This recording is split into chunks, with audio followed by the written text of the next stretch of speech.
Carolyn did a great job doing a little bit of an introduction for me, but yeah, as she said, I am a UX designer over at Oracle. I have about 15 years experience. I work mostly on enterprise level and fairly complicated kind of systems. That's been my career so far.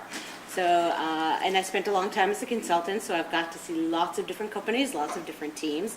And, that drives a lot of my experience, as well as, Carolyn kind of mentioned, I'm also have a theater background, and I love to incorporate the parallels between the two disciplines.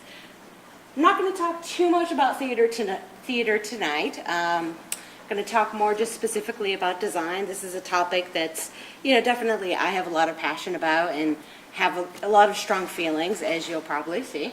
So, welcome to Why Design Isn't Just Lipstick on a Pig. How many people have heard that expression? Yeah, okay, pretty much figured. It is. All right, I will try to speak up. I know, there wasn't a microphone, right?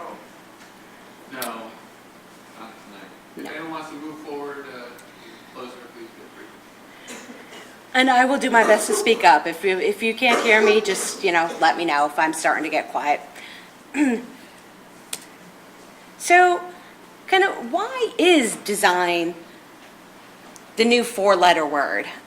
And my feeling, and hopefully I'm not being a little harsh here, there's a lot of emphasis nowadays on lean methodologies, lean, development, lean design, agile methodologies, and also things like minimal viable products. Have you guys heard of that, MVPs? Yep, okay. And I'm not saying that these are bad or that they're wrong, or not that I myself work in an organization that's trying to run with agile methodologies on a daily basis. But the problem that I find is there's a lot of thinking behind this that says thinking itself, or documentation, or spending too much time thinking about what you're doing ahead of time is bad, and that any of that stuff we knew how to do before should just go out the window. And for me, that kind of means that, at least what I take away from this in conversations with people, is that design is, again, kind of being considered an embellishment, that lipstick on a pig. The superficial things that you do to try to cover up, make things just look good or better than they are. And, I feel like this was a strong sentiment maybe 5-10 years ago. It kind of got a little bit better, but it's kind of coming back again. Do you guys feel that way? Yeah, I'm seeing some head shaking, yes. But this attitude is really harmful, and why I think it is because it really hurts product success. Because what this really starts to do, again, is take away this idea of a product development, and that a product is a thing, a whole. It doesn't matter if it starts out as a minimal viable product. At some point, you have a real product that you're trying to get to. And if we don't want to think anymore about what that means and how we get there, then that becomes really, really destructive to the success. I like this quote, from Steve Jobs, that design is not just what it looks like, design is how it works. I think this is great, and this really does take us a long way beyond that lipstick on pig thinking, but I don't think that still quite is far enough. Sorry, Steve. Hopefully you're not rolling in your grave. But design is not that lipstick, it's not how it looks, and it's not actually just how it works. I like this definition a lot, that design is the creation of a plan or convention for the construction of an object or a system. Sounds like a lot more than lipstick, right? And essentially, in my mind, that means design kicks ass. Design is really that thing that helps us maintain and communicate a vision, keep a shared understanding of the plan, no matter how small you are working towards getting there, and it helps gain buy-in from everybody because you have that thing to communicate and you have that shared understanding. And also tell me if I'm talking with my hands a lot. I'm Italian, I tend to do that. So design, like I said, design kicks ass, and that's because it is more than meets the eye. It is more than just that lipstick. It is actually a whole complement of different disciplines coming together to really get this thing moving, this end goal. And it's elements from psychology, sociology, art, writing, technology, engineering, and probably even other things that I don't have on here right now. And these things all come together to build all these different pieces of a design: our interaction, our visuals, our marketing strategies, our personas, our code development. All of these things actually go into this production of a design. That is a heck of a lot of stuff going on. And honestly, probably sounds a little bit overwhelming. I mean, how many people here kind of deal with all of those things on a daily basis? Yeah, yeah. How many people in here are actually designers? Okay, product managers? Okay, developers? Ooh, surprising. Any other? Writer. A writer, okay, yeah, okay, great. So hopefully some of all of this feels familiar to at least all of you. And I know that it can sound overwhelming, but you know, there is a plan for us to do this. And honestly, so this is going to be my little bit of theater that I talk about here tonight. I called it a design production back a couple slides ago because in my mind, all of that stuff really feels, in a lot of ways, like a theater production. A theater production also has lots of elements that have to go into it.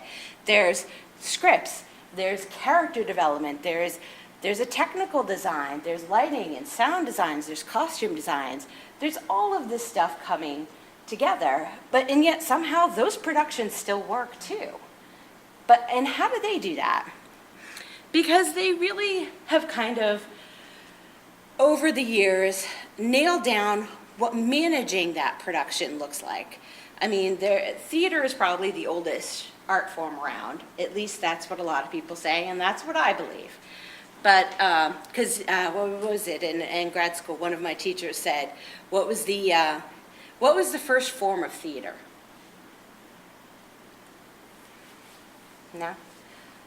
A caveman got up and walked in front of somebody else. And that was theater.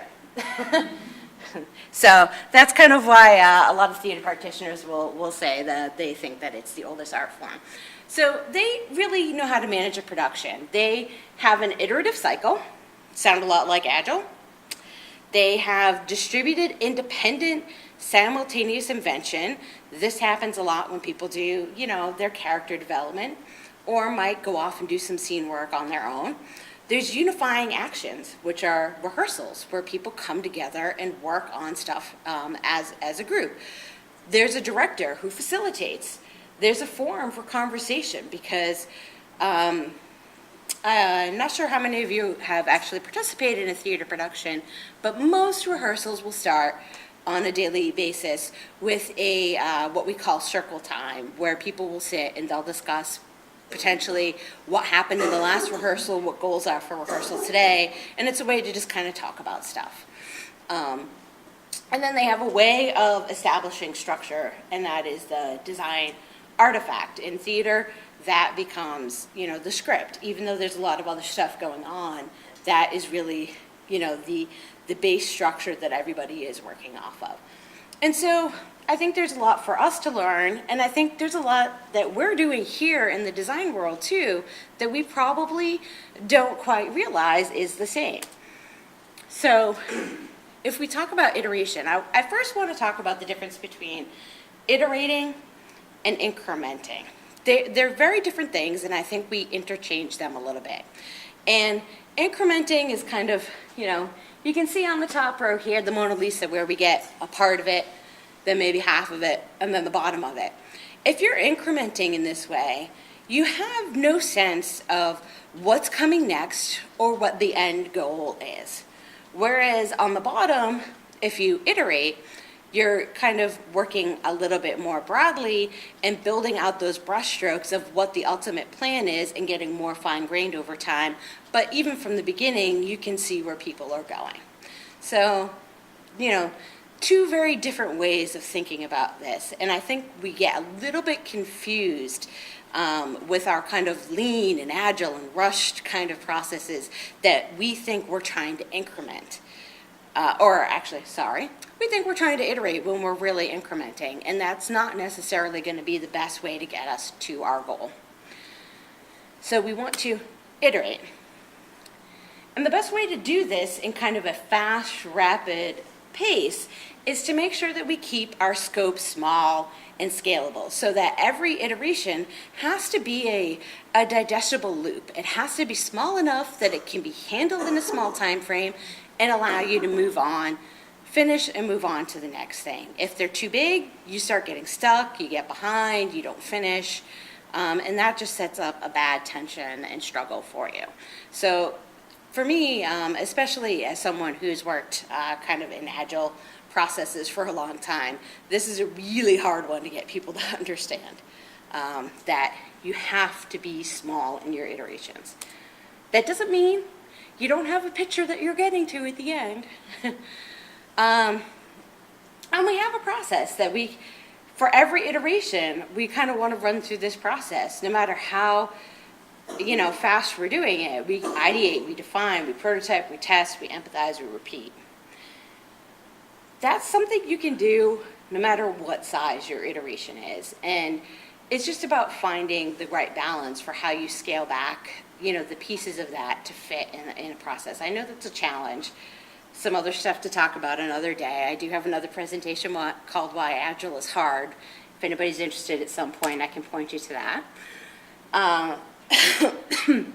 And the key to kind of these small iterations, so I lied. We'll talk about theater again for a second, is that you do these small iterations and then maybe you do a few, and then you kind of do a bigger check-in iteration. So you can't just, if you want to maintain some kind of vision and some kind of plan, you can't just keep doing small little iterative loops on end without doing that kind of check-in every few times, because that's the best way for you to kind of lose sight of that bigger picture that you're going to. And that's kind of how theater does it well too. Most productions for theater, you're broken into acts, maybe 2 acts, and there's scenes that build the act. And even as you work towards your production, you work on scenes at a time. You get your scene ready, and then you do a run-through of the act, that those scenes you just worked on. And then you start working on the next scenes for the next act, and you do the same thing. And then you do a run-through of the whole show. And this way you can kind of tweak that whole bigger picture as well as still give you ideas for those smaller iterations. While you're doing this, another thing that helps us be able to do this at a rapid pace is to follow design and technology principles.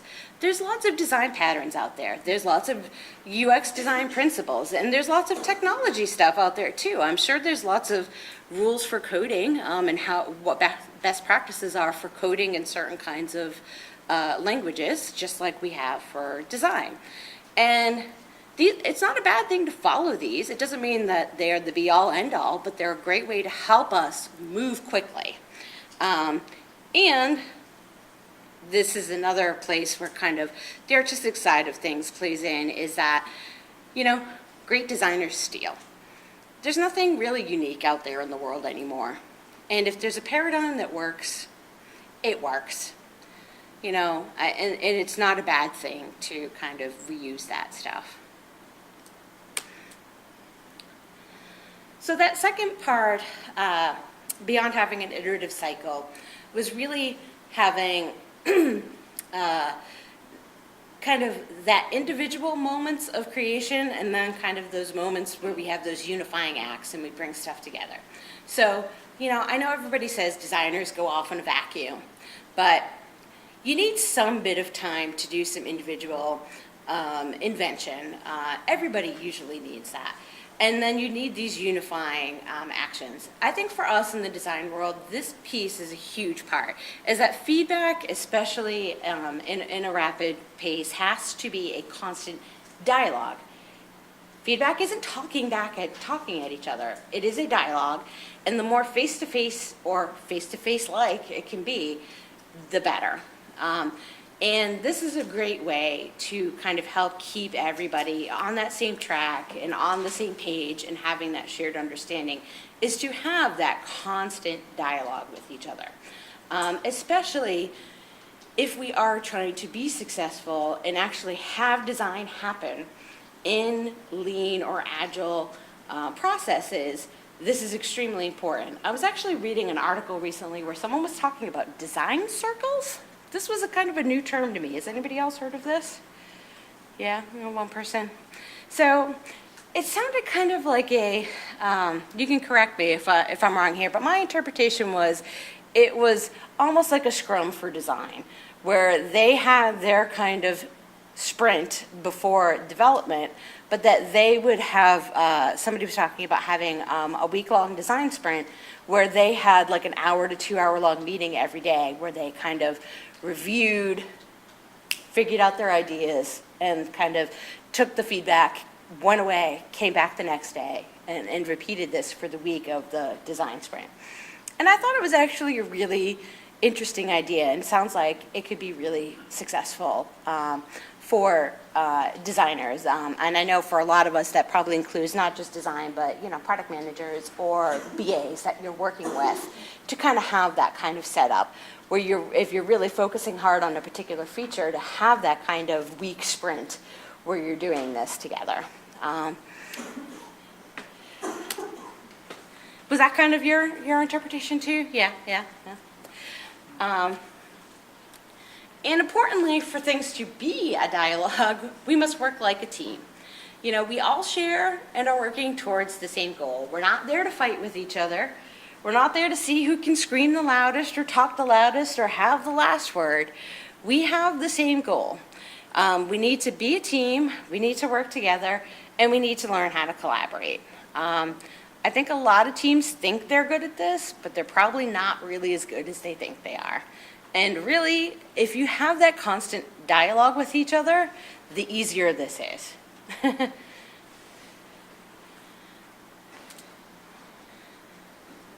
So, and it's not all about the team. And, even though people, want to be like everybody on the team is equal, in which, it's a very nice ideal, but somebody still has to be a leader, and you still have to have accountability and responsibility for yourself to actually be a good team player. And to be able to do that, part of it is that you have to have an open mind. You have to be open to change. You have to take in that feedback that's coming in from the constant dialogue, and you have to be able to respond to it. And especially, in these kind of fast-paced processes, you've got to be able to, take what's coming and move with it. And even if you have a long-term vision, a long-term roadmap, whose roadmap ever stayed the same from the first day they put it down on paper? Has anybody ever had that happen? Yeah, I don't think so. And part of that also is, you have to be willing to be a bit of a risk taker. You have to put yourself out there. And especially to be a good team member, you have to be able to put yourself out there, and you have to be able to be present and engaged with each other, which I know is scary for a lot of people. But if you really want to be effective, you got to work on that. And the other part to being a good, responsible team member is that you have to be able to be self-organized. Because if each person individually can't be self-organized, the team as a whole can't be. And then you just really have chaos instead of organized chaos, because these fast-paced processes feel like chaos no matter how organized you think you are.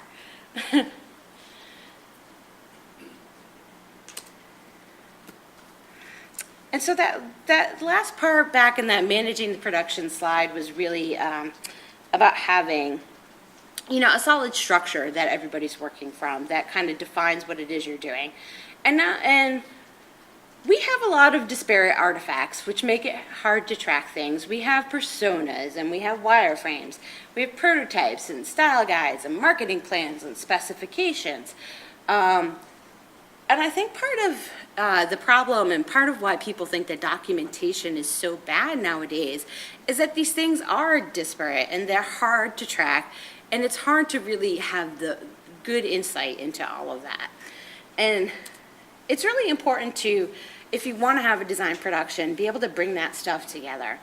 And it doesn't have to necessarily be a pretty informal way. It could be that you have a war room together, and that you've got a bunch of whiteboard and flip chart drawings and post-it notes up on a wall where everything is captured. As it can be as informal as that. It's just a matter of having one kind of centralized place where there is visibility for everybody in the team to all the pieces at any point in time. I think this is a big part of what we're missing. And, this might look a little bit scary, but honestly, we have all of these pieces today. I mean, most of us are doing all of this stuff anyway.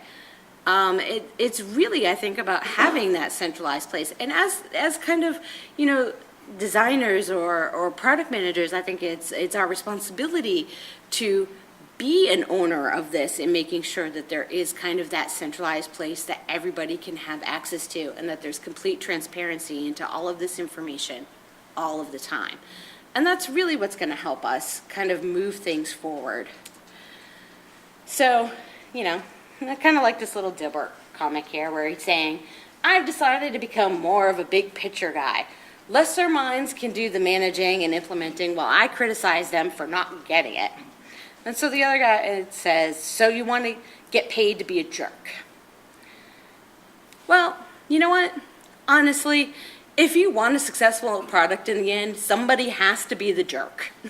Somebody has to be that maintainer of the vision. Because ultimately, good design is good business. And that's kind of really why, in my mind, design is so critical to product development, and why design is not lipstick on the pig. And, besides, who wants to wrestle that pig to put the lipstick on it? Even that doesn't look that easy to me. All right, so that was probably much quicker than I was anticipating time-wise here. But if you want to find me later, here's my Twitter, here's my LinkedIn, my SlideShare link, or you can read more at UX Matters. If you search my name, you'll find a lot of my articles from my column. And that would be it.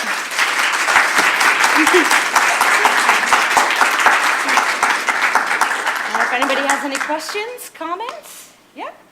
Can you talk about some of your recent challenges that, let's say, what are you finding, any surprises? I think some of the biggest challenges is, so for me, when I came in, I've been at Oracle about 3 years now, and they were, first of all, just starting to develop a brand new product, and I was coming into this product group as, first of all, the first designer of only 3 designers who actually had any research background. That's kind of why they brought me in. They wanted to start having, usability testing and research and that kind of stuff going on. But they were also just struggling with starting to try to work in an Agile methodology. So I find, for me, there's a huge tension between the fact that they think they're Agile, they want to try to be Agile, but there's a lot of ways that they're still trying to push into waterfall methodologies. We constantly struggle with, they want all of the design and all of the functional specs ready way ahead of time of development. But then they also want to have their hand in the decisions there really, really soon before development as well. It's kind of like having your cake and eating it too. So, the kind of education about what it means to be in that kind of iterative process has been definitely a challenge, and figuring out how to fit design into that successfully so that we are enough ahead of them that we don't bottleneck them, but also not too far ahead that our stuff gets stale or that they don't feel like they can get input into it, when they're starting to think about it as well. Yep. So are you saying that you would try to have these design incentives? No, we right now we're trying to run a sprint or two ahead of development, which we're finding is not quite right. We need maybe a little bit more time to make sure that things, can be absorbed by development, and that if there's any, if there's any more tweaks that need to be made to account for any technical things, that we can do that. But yet we don't want to be too far, we don't want to be too far ahead that things change on us and we have to go back and redo work that we've already done. So I think ideally for the group that I'm working with right now, if we were 2-3 sprints ahead of them, we'd probably be doing really well.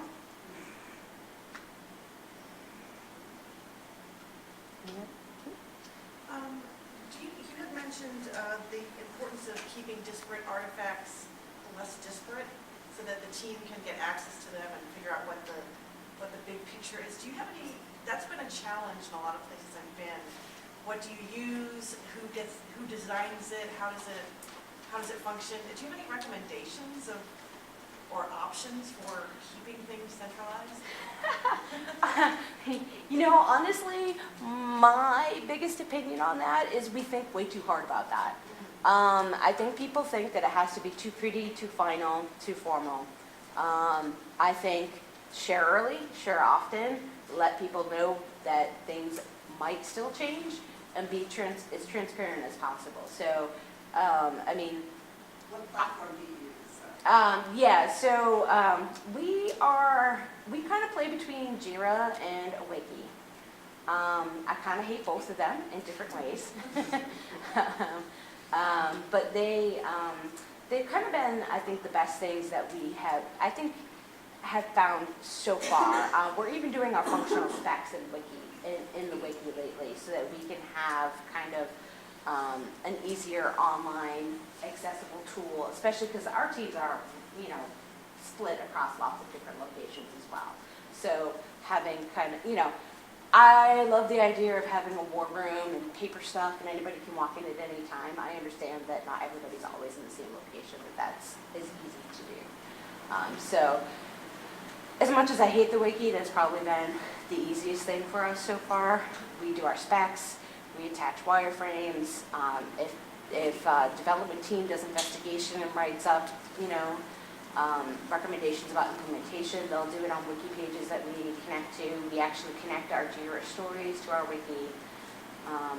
It's not perfect.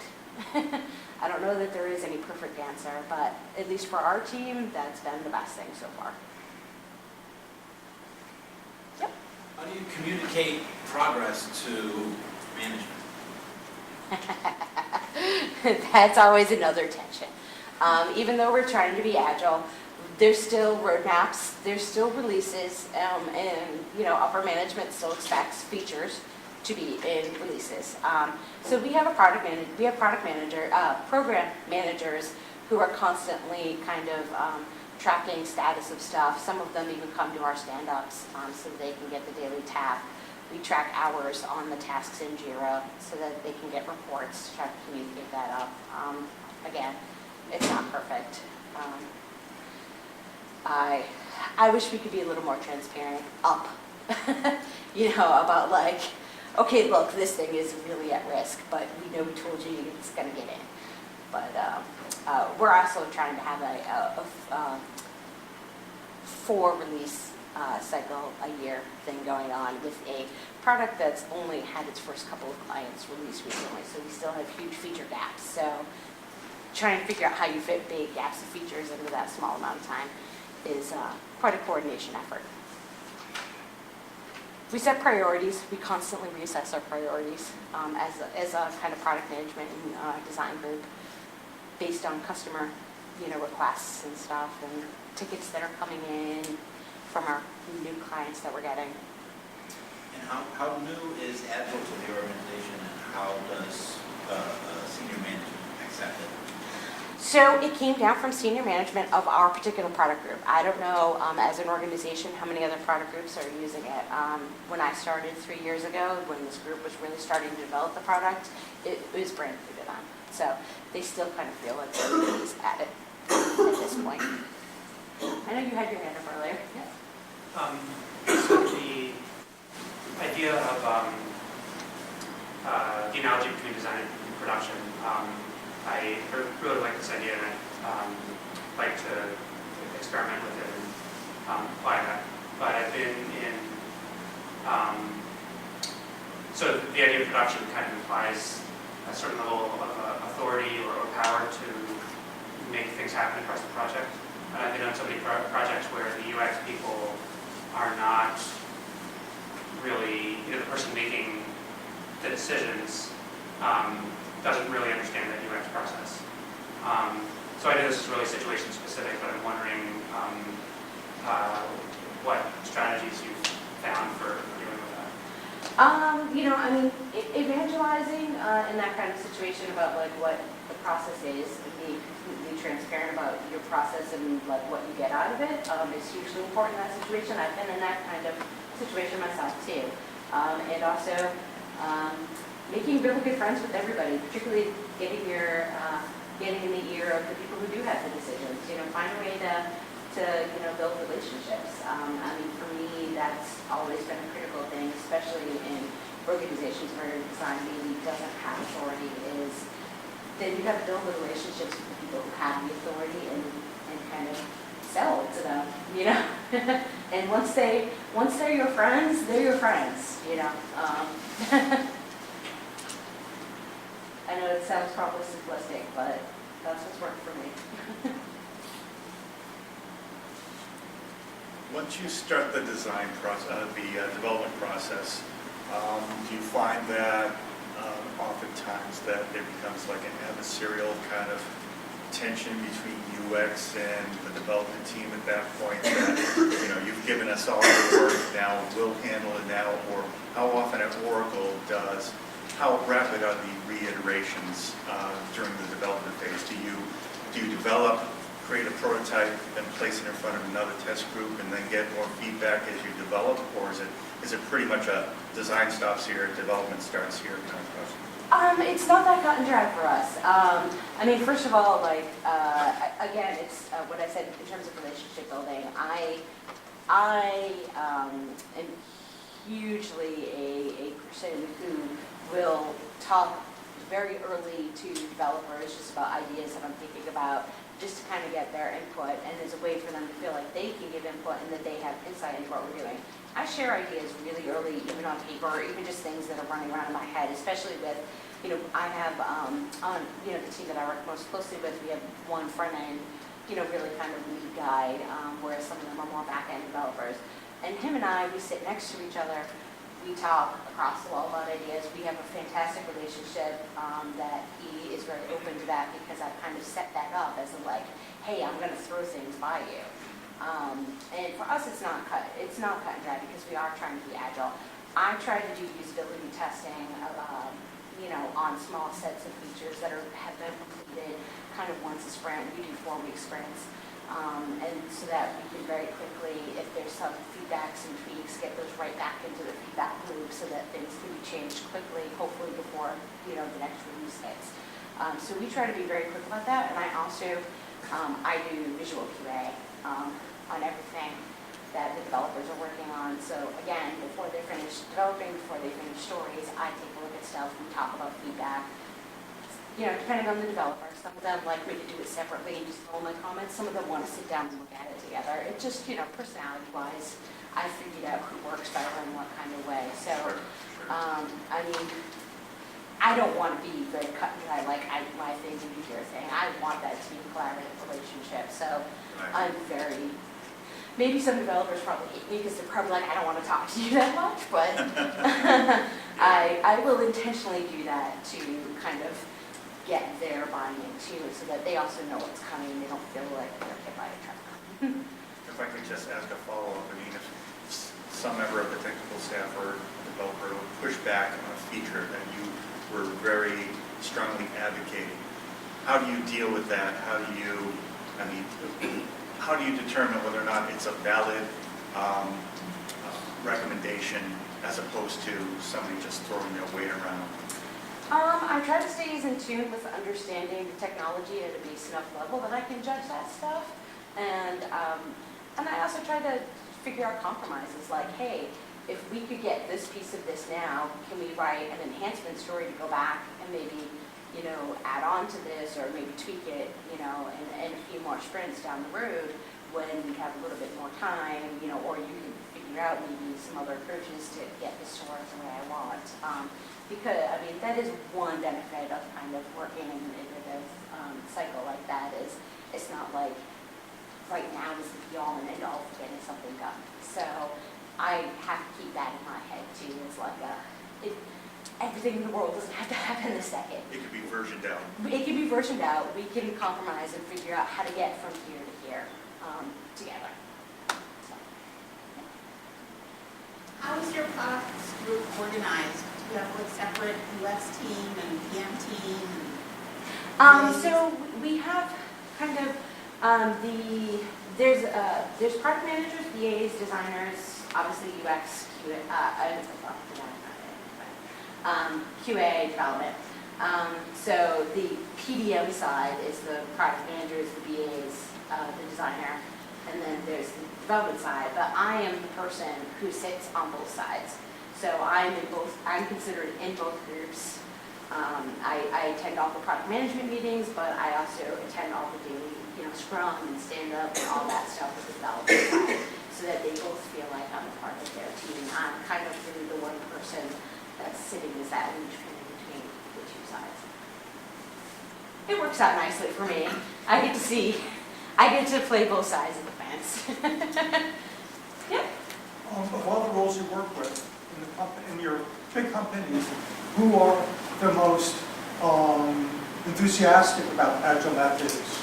And who are the least enthusiastic about Agile methods? Which get it the earliest and which it takes a long time for them to get it, and they do it all?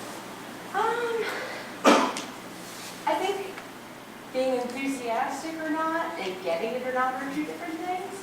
I would say QA is the least enthusiastic because I think they always feel like they're lagging behind and they never have time to get done in the sprint, especially if they don't get stuff from development and what they feel like is the time. So they are the most probably grumbly about it and don't like it. I think, honestly, I probably like it the best. As sad as that is to say, even though I see the pitfalls, I see the advantages in what I just said to you about that I don't have to have everything now. I know that if I can't get it all now, I still have a chance to keep working towards that. And I love the fast kind of usability structure that I'm trying to set up, and I can get that constant feedback loop going. So.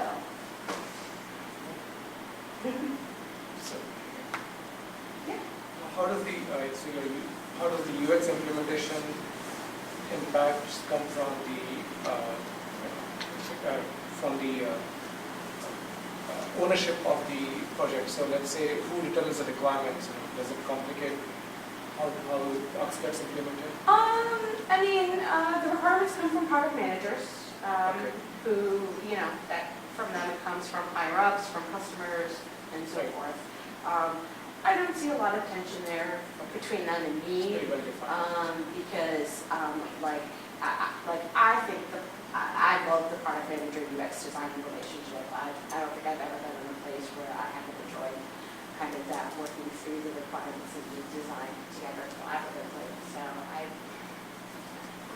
and you know, usually they're pretty happy because they give requirements and then they get a pretty picture back. So they think, you know, that lipstick. Just out of curiosity, how big a group are we talking about? You're liaising with both the development and the PM side. How many people total? am I working with, Yeah. or is it the group? Are you Because working? there's a few teams in our product group, but my particular team, I work on a daily basis mostly with, you know, 1 to 3 product managers and BAs, and then our development team has probably about 10 developers and probably about 8 QA people. So you're in a group of maybe 25 total, Or something like and then there are several of these groups working on the same product? Or different pieces of the product, because there's multiple kind of areas and applications to the product. So, and at times I liaise, and I do actually all of the kind of research across all of the groups, not just my group. They all got co-located in one place. No, we are not. In fact, even my product manager that I work with on a daily basis is in Philadelphia, and I probably talk to her more than I talk to anybody else. Yep. So a new feature gets implemented and a QA person reports that there's a usability issue, or maybe it's inconsistent with how something was previously implemented in the same product. Is there one source of truth that they can refer to say, no, this isn't right, as in like a design artifact or a usability manual, or is it a matter of conversations, or how do you resolve that? You know, it's probably both at times. Like I said, we're not a mature product, so not necessarily everything has been documented yet. But we do have functional specs and wireframes for a lot of stuff. So those are usually the source of truth for what things are supposed to be. But if they have, questions, seriously, the QA people asking questions all day, every day about stuff. But they're actually, I think they love having me as a usability person, because I think they felt before I was there that they would try to raise a lot of usability issues and nobody would listen to them. So they kind of love me being around, because I think they feel like I do these usability tests and I do these readouts of like the findings and the recommendations, and people are listening to me, and I'm raising the stuff that they've raised as well and that they care about too. Because obviously they see a lot of the same things we do. Yep. Do you and the PMs report to the same person? So you report up to the same? No. We have different managers.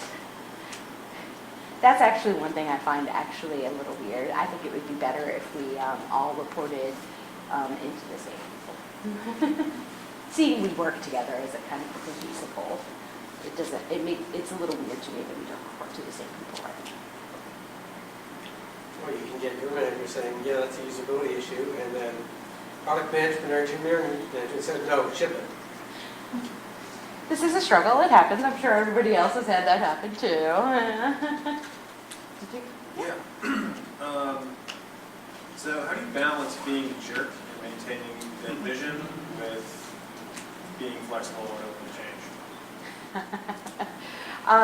It's really about knowing when to pick your battles. And usually, if I have to be the jerk, I usually try to stand behind data, to do it.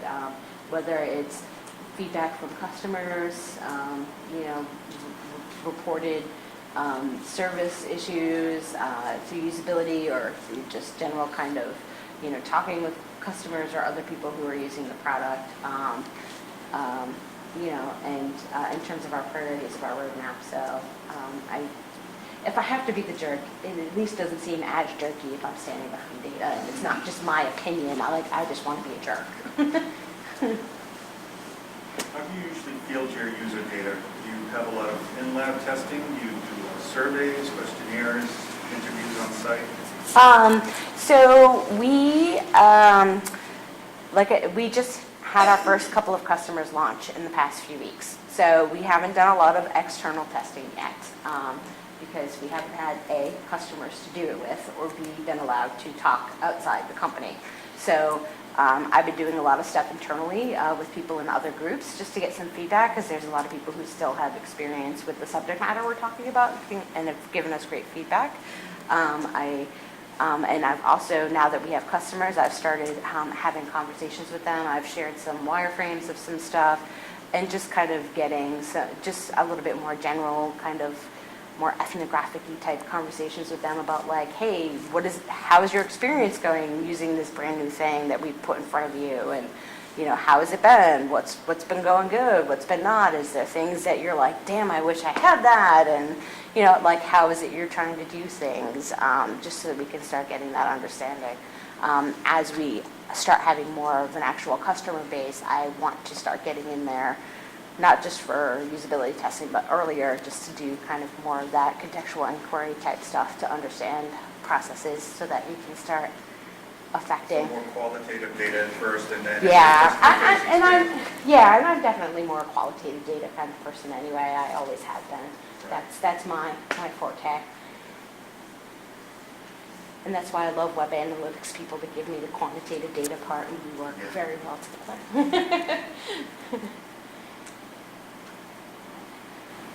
How does research play into your process? So do you guys do any research before you start developing the functional spec or wireframes? We do.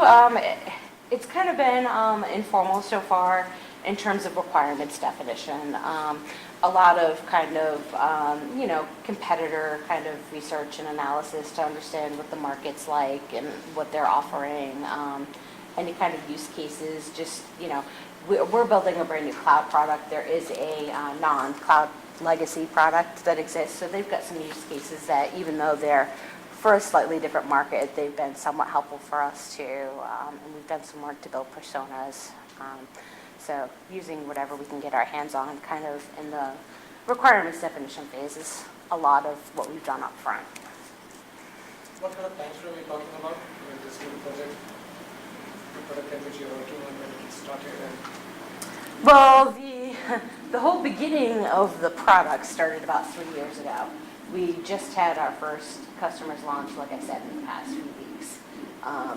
Obviously, now that we have a product actually out there and we're starting to actually get customers and we're trying to go to a 4 release, cycle a year schedule, we'll be moving probably at a much faster pace with a lot of stuff as we start to move forward.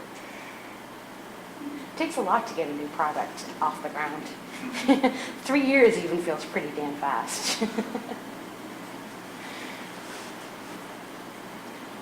Yep. So you're involved in both the research and design process. Is it hard to remain objective when you're evaluative stuff? It can be. That's always, they say you shouldn't test the stuff you design. It's a little bit hard, but that's why I kind of have other people in there to note take and observe and help kind of keep me a little bit more objective. And like I said, I only work primarily and mainly with one of the teams in our group, but I do the testing for all of the teams across the group, which is about 6 right now. So I do also a lot of testing on the stuff that I didn't work on for other people, as well as my own team stuff, but that's just because there's only one of me right now. Do you have any tools of choice for design artifacts? I'm using Balsamic right now. I have to say I probably like OmniGraffle better. Just gives a little bit more flexibility for level of fidelity depending on where I'm at in the process. Sorry? I was saying I use Balsamic right now, but I kind of prefer OmniGraffle. I do have both. And I'll go back and forth sometimes.